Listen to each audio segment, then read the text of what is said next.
Amén. ¿Cuántos dicen gloria a Dios? ¿Cuántos repiten esa gloria a Dios? Amén.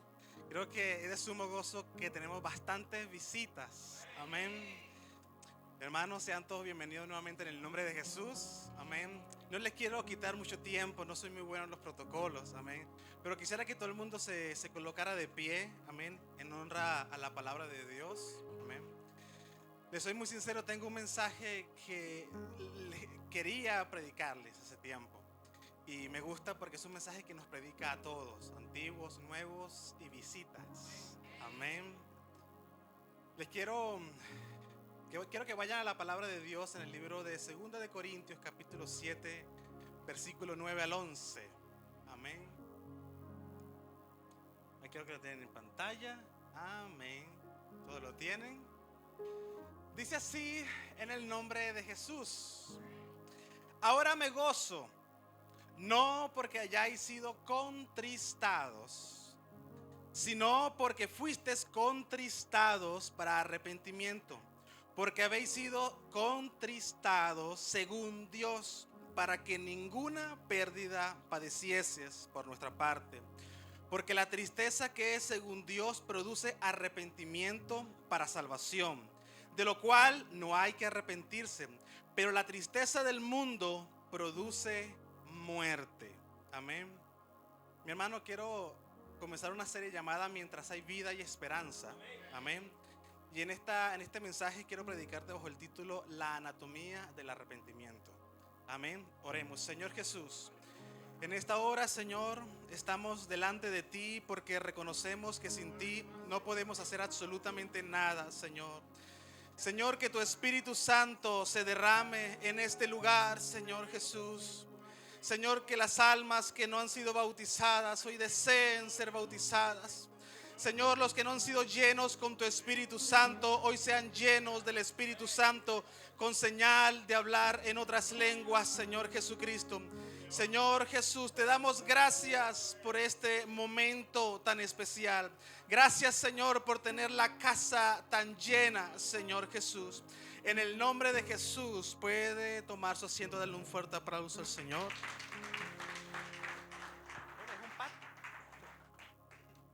Amén. Mi hermano, el tiempo corre. Amén, así que no tengo mucho tiempo. Quiero comenzar una serie, mi hermano, llamada Mientras hay vida y esperanza. Y el título o el lema en esta ocasión se llama La anatomía del arrepentimiento. Amén. Quiero leerte el mismo versículo que te leí hace un momento, pero en la versión Nueva Traducción Viviente, Internacional, perdón. Dice: sin embargo, ahora me alegro porque no se hayan entristecido, sino porque su tristeza los llevó al arrepentimiento. Ustedes se entristecieron tal como Dios quiere. Esto quita eso de que Dios no produce tristeza. Sí produce tristeza, pero es una tristeza muy particular. Es una que te da salvación y no una que te hace caer en depresión. Amén. De modo que de nosotros de ninguna manera os hemos perjudicado. Dice: la tristeza que proviene de Dios produce el arrepentimiento que lleva a la salvación, de la cual no hay que arrepentirse, mientras que la tristeza del mundo produce la muerte. Fíjense en lo que ha producido en ustedes, dice Pablo, esta tristeza que proviene de Dios. Qué empeño, qué afán por disculparse, qué indignación, qué temor, qué anhelo, qué preocupación, qué disposición para ver que se haga justicia. En todo esto han demostrado su inocencia en este asunto. Amén. La pregunta es, mi hermano, ¿cuántos de nosotros y seamos sinceros, les hemos pedido perdón a Dios? Hemos llorado mucho, pero seguimos siendo los mismos. Amén. La pregunta es entonces, ¿qué es lo que ha habido en nosotros? ¿Un arrepentimiento o solamente un remordimiento? Quiero rápidamente mostrarte, no voy a hablar mucho de estos personajes, pero sí quiero mostrarte algo importante. Todos conocemos al rey David. Amén. El rey David tenía un amigo, además de Jonatán, el cual era su consejero. Era el más cercano a David. Su nombre era Aitofel. Ambos, tanto David como Aitofel, ambos eran ungidos de Dios. Ambos consultaban la casa de Dios, ambos tenían una unción extremadamente especial. El uno tenía el don del canto y el arte de la batalla, y el otro tenía el don de la sabiduría. David, no había guerrero como él. Donde él iba, conquistaba. No había gigante sobre el que Dios no le diese la victoria. Y no había demonio que se resistiera a su canto cuando David alababa y tocaba un instrumento. Pero Aitofel, no había otro con mayor don de sabiduría dado por Dios como él. Aunque todos conocemos que Salomón era el hombre más sabio, hasta ese momento Salomón no había nacido. Amén. Era tal, hermano, yo quiero que note, era tal la sabiduría de Aitofel, que el 2 de Samuel 16:23 dice así: el consejo que daba Aitofel en aquellos días era como si se consultase la misma palabra de Dios. Así era el consejo de Aitofel. Pero tanto David como Aitofel, ambos cometieron un pecado. David cometió el pecado con Betsabé, el homicidio con Urías, pero Aitofel cometió el pecado de desear matar a David con sus propias manos. Y aquí hay algo interesante. Aunque estos dos hombres eran amigos, aunque estos dos hombres tenían un gran talento, un don excepcional, y la palabra de Dios te dice que ambos iban a la casa de Dios, hay algo, y es que David termina perdonado y restaurado, pero no Aitofel. ¿Cómo es posible esto?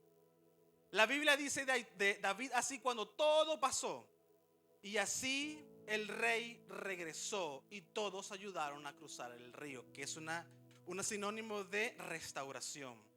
Pero con Aitofel, cuando todo terminó, dice de la siguiente manera: 2 de Samuel 17:23 dice: cuando Aitofel se dio cuenta de que no se había seguido su consejo, el de matar a David, ensilló su burro, se fue a su casa, a su pueblo natal, donde puso todos sus asuntos en orden y se ahorcó.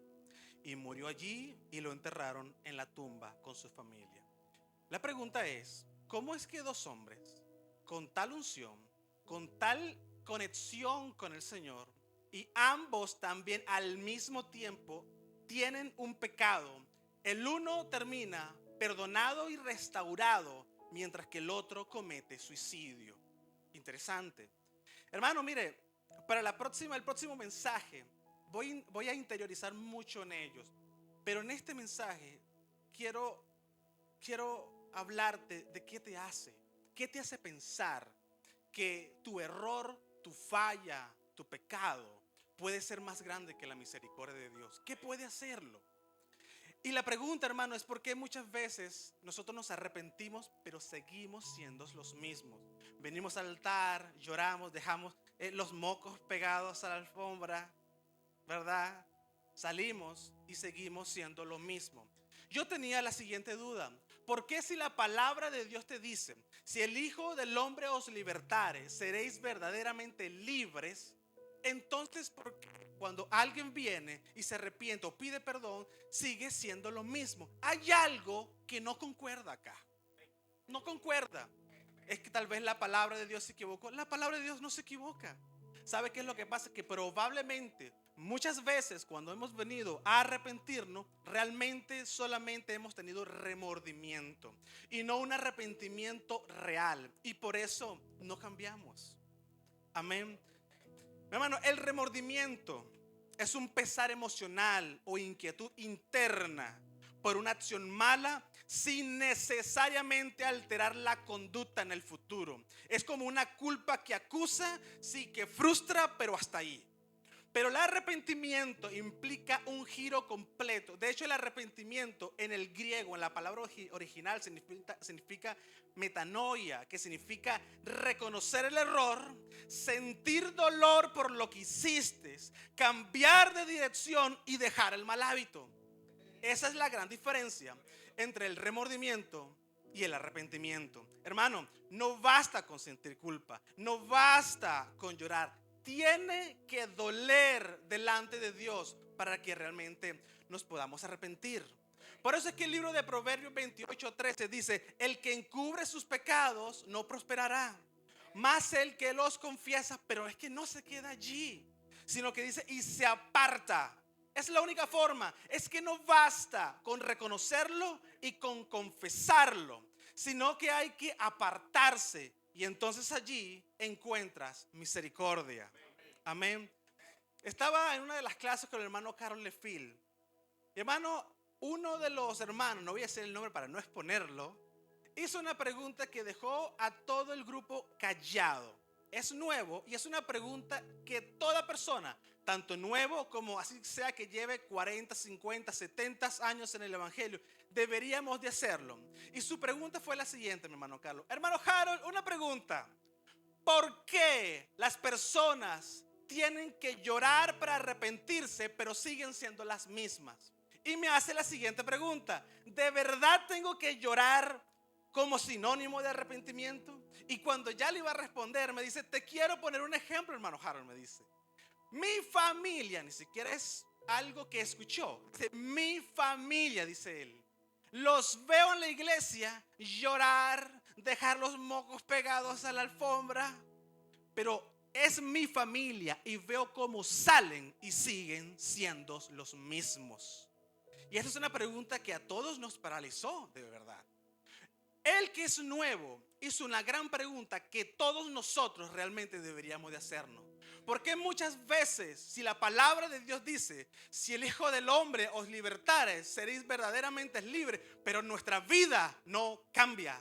¿Sabes por qué, hermano? Porque lo que hay es remordimiento. Hay ese de sí, verdad, he pecado, sí es verdad, he cometido un error, pero no queremos cambiar. Esa fue la pregunta de él en realidad. Y como pude, se la respondí, mi hermano Carlos. Y es aquí, con el tiempo que me queda, que quiero mostrarte justamente la anatomía del arrepentimiento.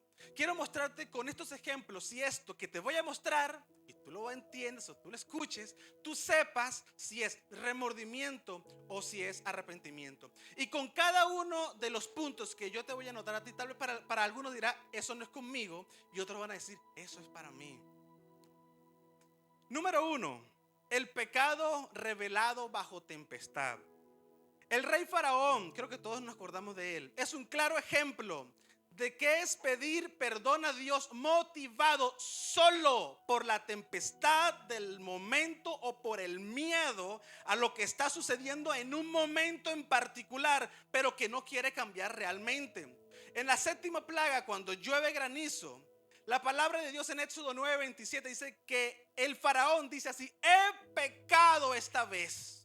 Jehová es justo y yo y mi pueblo somos impíos. Y esto parece bueno, pero hermano, escucha esto: cuando la tempestad termina, cuando todo se aquieta, Éxodo 9:34 dice: y viendo Faraón que la lluvia había cesado y el granizo y los truenos, se obstinó en seguir pecando.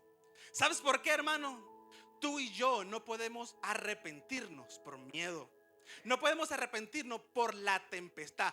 Es buena porque te empuja tal vez a arrepentirte. Pero hermano, tú y yo no podemos arrepentirnos porque: Señor, esto es lo que me está pasando y por eso es que me quiero arrepentir. Así no funciona esto.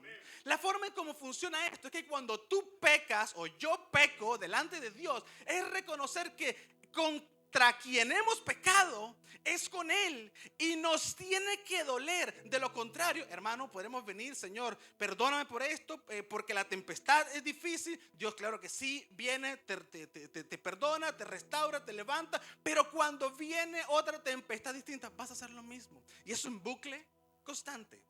Amén.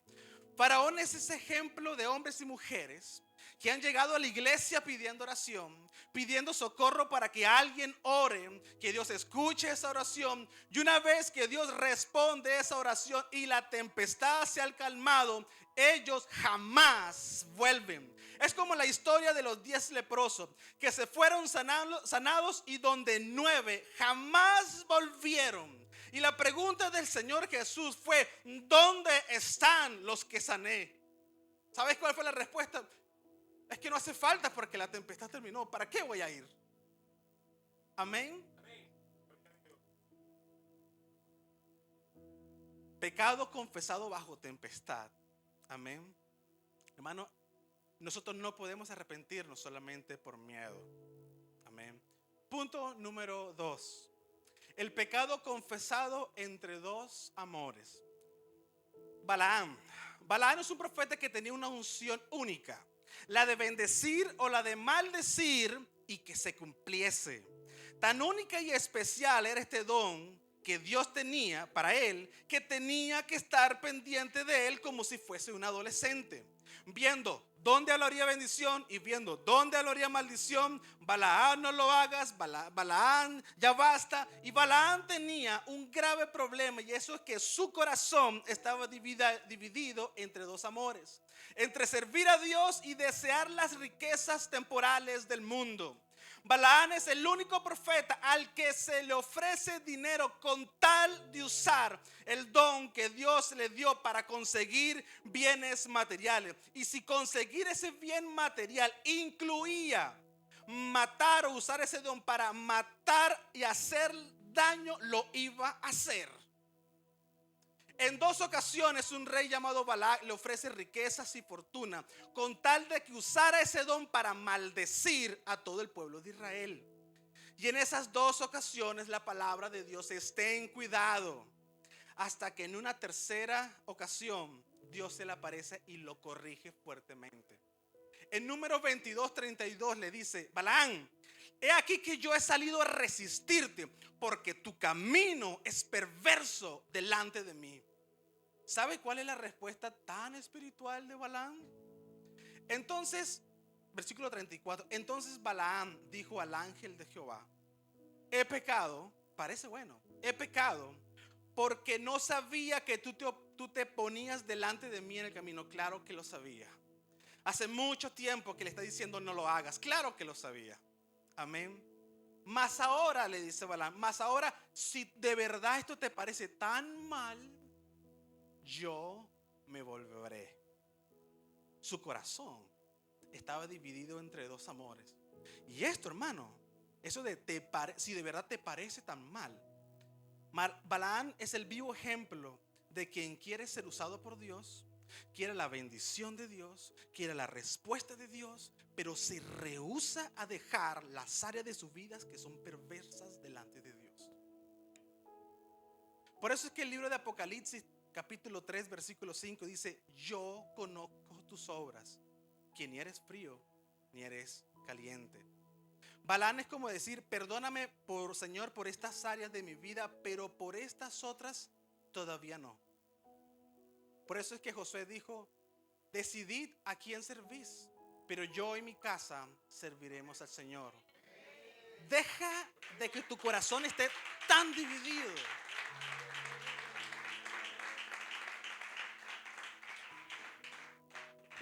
Punto número 3. El pecado confesado sin raíz. Saúl, el rey de Israel en ese tiempo, era un hombre que nunca, escuche bien, me llamó mucho la atención, que nunca fue capaz de aceptar que tenía un problema y que las consecuencias que estaba viviendo de su pecado no eran culpa de él, sino culpa de los demás. Nunca fue capaz de decir: es mi pecado, es mi error y solo contra Dios he pecado. ¿Sabe por qué? Porque la raíz del pecado para él nunca estaba en él, siempre estaba en los demás. Cuando todavía tenía unción y Dios estaba con él, Dios le dice lo siguiente: ve y hiere a Amalek, hiere al enemigo y destruye todo lo que tiene y no te apiades de él. Mira, todo lo que tengas, destrúyelo. Saúl no destruyó todo, y además se llevó parte del botín, que fue claro, y le dijo: no te lo lleves. La respuesta de Samuel fue la siguiente: Saúl, ¿de verdad se complace a Jehová tanto en los holocaustos y víctimas como en que obedezcas la palabra de Jehová? Le estaba diciendo: hey, tienes un problema y tenemos que arreglarlo. Ciertamente el obedecer es mejor que los sacrificios y prestar atención que la grosura de los carneros. ¿Sabes cuál es la respuesta de Saúl? En 1 Samuel 15:20. Antes bien he obedecido la voz de Jehová. Y fui a la misión de Jehová que me envió. Mas el pueblo tomó el botín para hacer sacrificios a Jehová, empecinado en que su pecado nunca fue de él. El pecado que tú ves allí, Samuel, es porque el pueblo quiso tomar botín. No me metas en eso. Empecinado en que su pecado era a causa de otros. ¿Sabes cuál es la respuesta de Samuel? Saúl, porque como pecado de adivinación es la rebelión, y como ídolos e idolatría la obstinación. Por cuanto tú desechaste la palabra de Jehová, él también te ha desechado para que no seas más rey. ¿Sabe qué hace Saúl? Entonces Saúl dijo a Samuel: es verdad, yo he pecado. Va bien. Pues he quebrado el mandamiento de Jehová y sus palabras. Va muy bien. Y como dice aquí, la embarra. Porque temía el pueblo y consentía la voz de ellos. Es verdad, pequé, pero pequé por culpa de ellos. Por eso es que este pecado confesado es sin raíz. Porque para él la raíz de su problema nunca estuvo en él. Siempre fue en los demás, siempre fue en el vecino, siempre fue en el pueblo, siempre fue en todos. Pero nunca la raíz para él estuvo en él. Amén.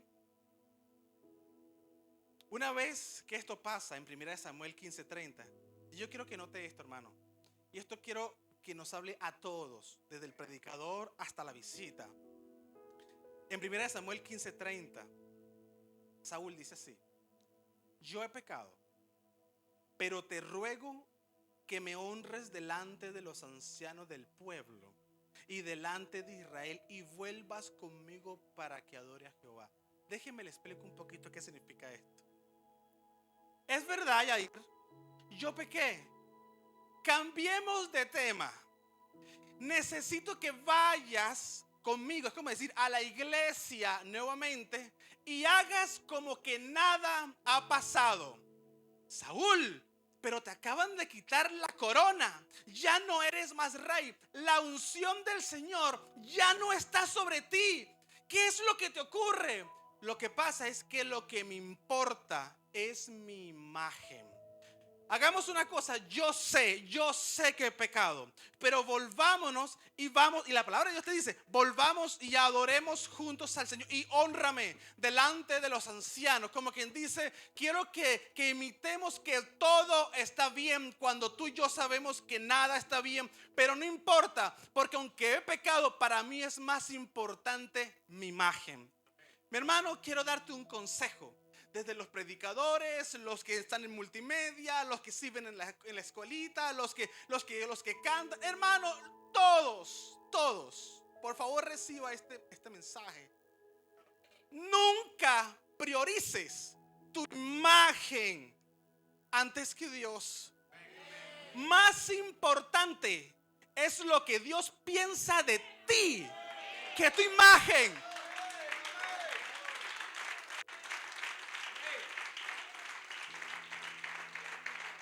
¿Sabes qué, hermano? No pasa nada si tú un día vas donde el pastor, y todos sabemos lo genial que es Pastor Pulete. Tú vas un día y le dices, pastor, ¿sabes qué? Necesito tiempo. No puedo tal vez predicar, no puedo cantar, no puedo estar en la puerta. ¿Por qué? Pastor, necesito un tiempo a solas con Dios. Necesito tiempo con Él.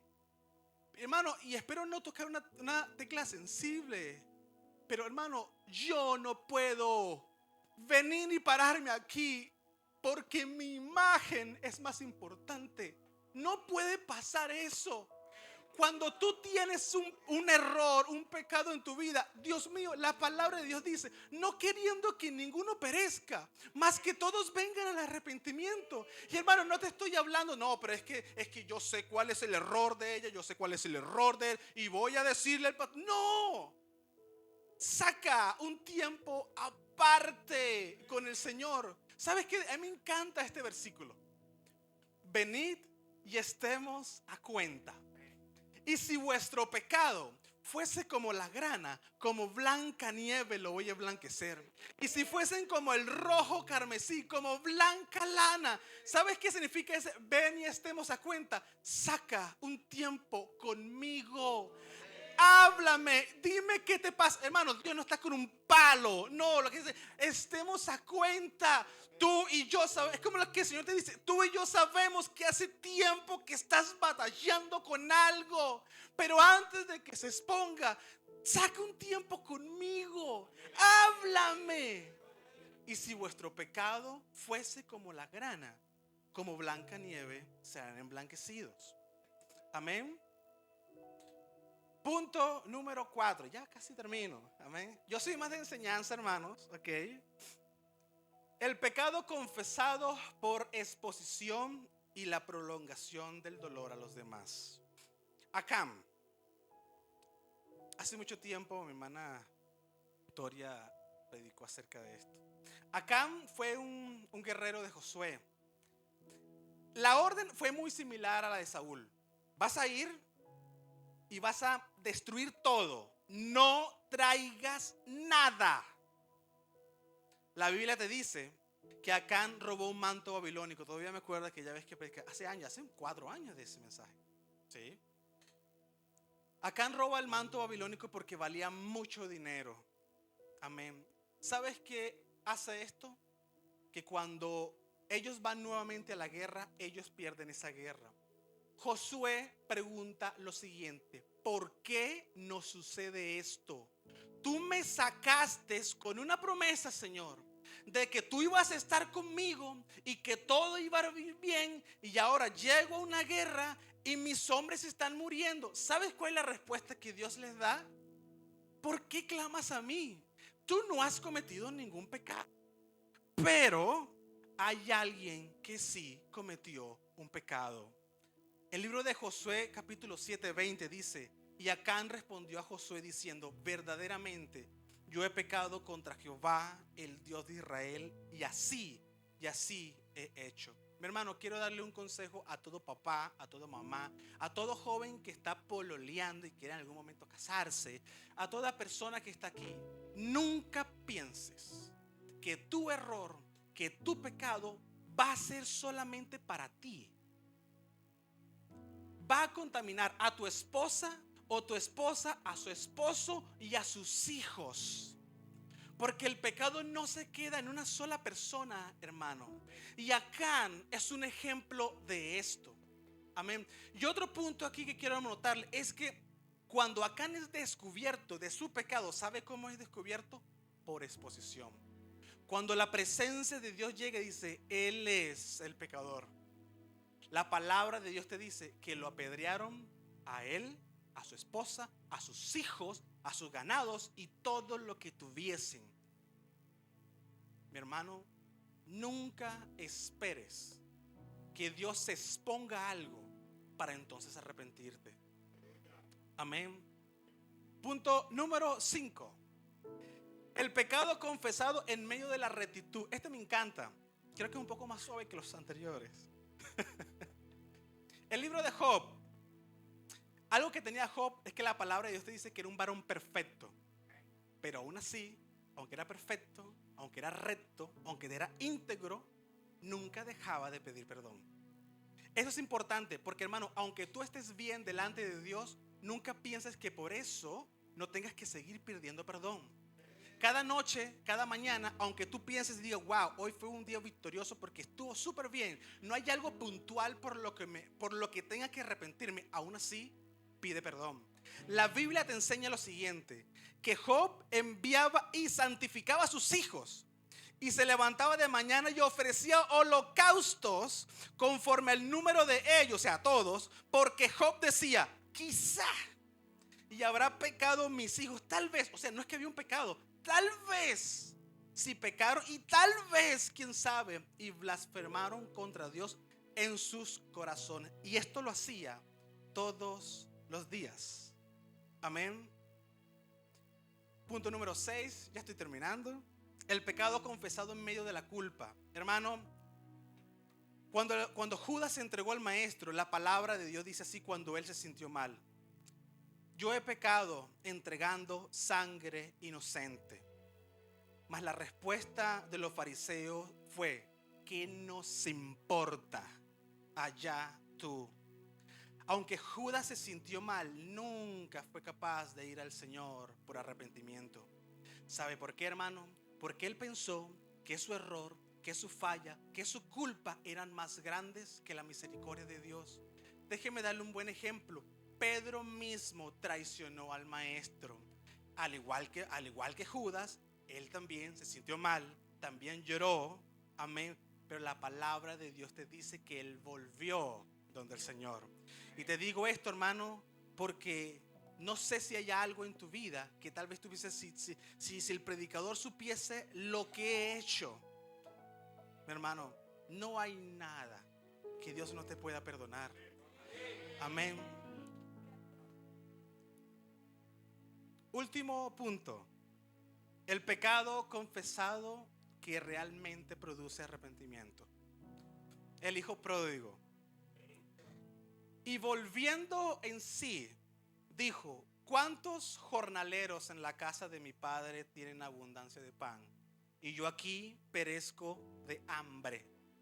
Me levantaré, iré a mi padre y le diré: Padre, he pecado contra ti y contra el cielo. La diferencia del hijo pródigo es que no se arrepiente porque piensa: si me arrepiento voy a tener de vuelta algún valor adquisitivo, voy a volver a tener mi estatus. No tiene nada de esto.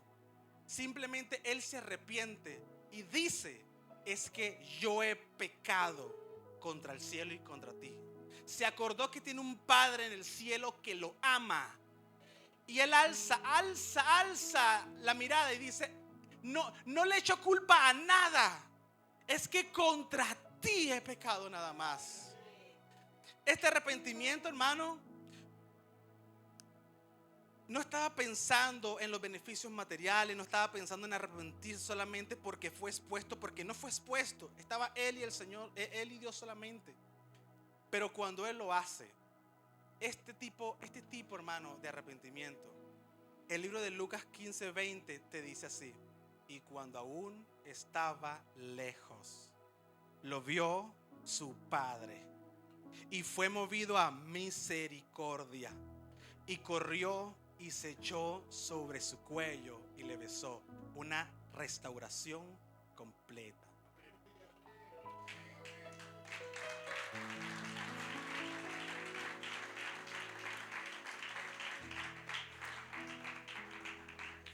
Hermano, ya con esto termino y si quieren pueden pasar los músicos.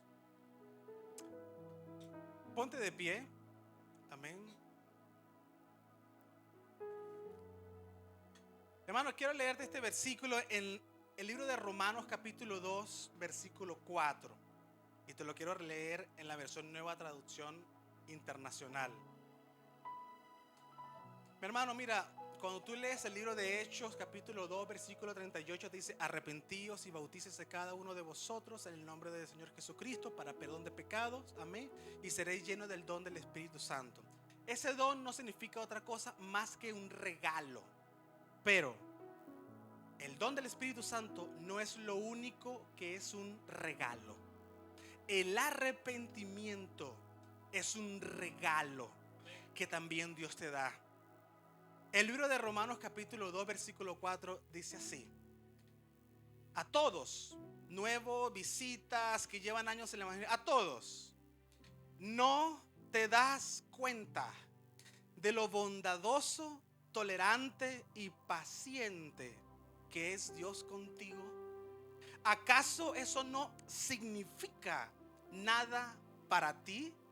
¿No ves que la bondad de Dios es para guiarte a que te arrepientas y abandones tu pecado?